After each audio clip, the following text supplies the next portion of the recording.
डब्बी के ऊपर अब शापर चढ़ेगा। हीट गन से गर्म हवा से उसको प्रेस कर दिया जाएगा।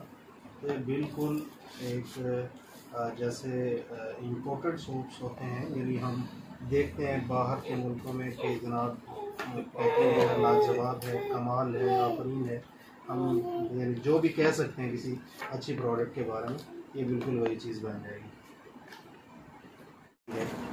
इसके ऊपर अभी श्रिंक रैप चढ़ेगा, यानी इसके ऊपर एक शापर चढ़ेगा जो गर्म हवा के साथ इसको बिल्कुल कंप्रेस कर देगा और उसके बाद ये मार्केट में जाने के लिए तैयार है।